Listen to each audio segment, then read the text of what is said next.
Hey guys, good morning. Um, Today we're in Psalms 11, verse 1, and I think it's Sunday, so I think it's fitting. And you might get a little confused by it at first, but I'm going to help you break it down. The verse says, I trust in the Lord for protection. So why do you say to me, fly like a bird to the mountain for safety? You might be sitting there going, say what now? If we think about, we first got to think about who's writing this, and it's David, King David. And unlike today, where we have permanent houses and we have all that stuff, David's in a cave at this moment, I believe. David's on the run, and mountains are huge. I mean, we all know what a mountain is. If we think about Mount Everest, if we think about Mount Katahdin or whatever. These things are massive. They're huge. It looks like sometimes they touch the sky. It looks like, if you climb a high enough mountain, you'll be above the clouds. So these things are massive. And when he's referencing a bird, birds are referenced a lot in the Bible. And Jesus talks about a sparrow who and tells us not to worry because the sparrow doesn't worry. Um, the doves. It there's a lot of references to birds, but what I want us to truly look at is a few main words. And the first word is trust.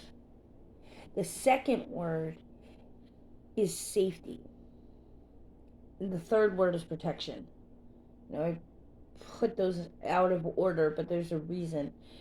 Remember, when we trust in God, we're taking ourselves and putting us under His care like a blanket. We're putting us under His care because of His character, because we know He is unfailing. And if we look at the word safety, safety is defined by the condition of being safe from going or causing hurt, injury, or loss. And it says safe, so I looked up that word too. And that means free from harm or risk, secure from a threat of danger, harm, or loss. So David here is saying that people say, oh, these mountains are going to protect us. But when we put our trust in God, we're putting ourselves under his blanket of protection. We're putting ourselves and we're saying, you're going to keep us safe. Now, what I really feel like this is asking, what David is asking, is he's saying, why, if I put myself under God, if I understand He will keep me safe, then why should I look to something else? And he uses the word mountain here, but we can add anything. Why should we look at money and say money's going to protect us? Or why look at our job and say our job is going to protect us? Or whatever it is, whatever you can fill in the blank with, David is asking you, why are you relying on that? Why are you relying on whatever it is that you're trying to use to protect you when God is the one to protect you? When God is the one to keep you safe, when God is the one who needs to be trusted, not money, because money will never make you happy, not your job, because you could lose your job, not your house, not your spouse. I know I just rhymed like Dr. Seuss. Sorry about that. I didn't mean that. But not anything but God. When you place yourself under God's trust, under God's protection because you trust Him, under God's word, we can pray back God's word whenever we need to. We can say, God, I am afraid, so I need to trust in you. Lord, I know, unlike the mountain, you can truly keep me safe. So I'm going to ask you the same question that David is asking. What is it that people are telling you, or even that you are telling you, that's going to protect you other than God? What is it? And how can you turn to God and say, Lord, I have this issue. I have this issue with thinking this thing is going to protect me, but I know it's not. I know it's you. I saw something amazing this past week. Um, really about how God protects us. I had a major thing happen this week and I needed to be bold. And I'm not really a bold person. Truly, I'm not. There's certain situations where I am bold, but normally I don't believe in myself enough. And there's the key word, believe in myself enough. But I put this situation under God's care. I put myself under God's care truly, and I surrendered the situation. And I said, whatever happens, I know you got this.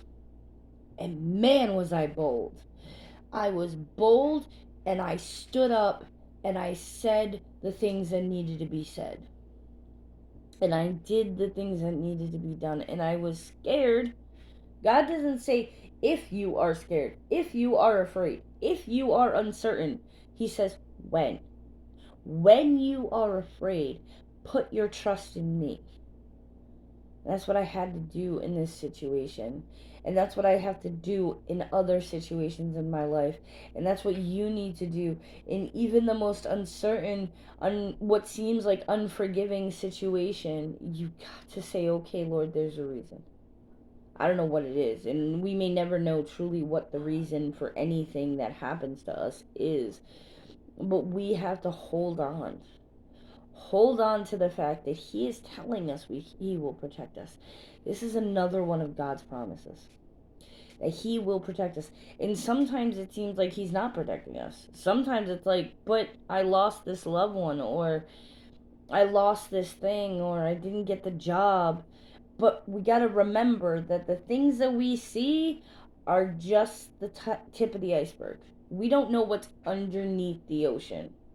We don't know how massive whatever it was would have been if he didn't take that loved one, or if he didn't stop us from getting that job, or whatever the case may be. There might be something that we're not seeing that he is protecting us from, and we've got to trust in that. There's been a lot of times in the past almost 3 years that I've sat there and I've said, but God, I need this. I need this right now. But now I look back when I actually get the blessing. I said, Lord, if you would have given it to me then, I would have totally messed it up. And not saying that I'm not going to mess things up. I am. Just human nature. But I understand more of what he's doing. So I talked about promises in the last video, and I want to keep that kind of cycle going of really seeing what God's promises to us are. So promise number 1, we can put our trust in him. He is unfailing love, and he is faithful to us, so we can put our full trust and we can surrender to him. Promise number 2, he will protect us. He will protect us from the seen and the unseen. He will protect us from the things we know are going to happen and the things we don't know are going to happen. Promise number 3, he will keep us safe. And it may not look like he's keeping us safe at that moment, but he is. Because guess what? Even if we die, we don't die. We go to heaven. So we will always be safe. So here's my question to you. And again, I'm going to ask the same question that David is asking. What do people tell you to run to? And why are they telling you to run to it? Or why are you telling yourself to run to it, instead of telling yourself to run to God? I hope you guys see Jesus in all you do today. And I hope you guys see God's promises all around you. I hope you have a wonderful day.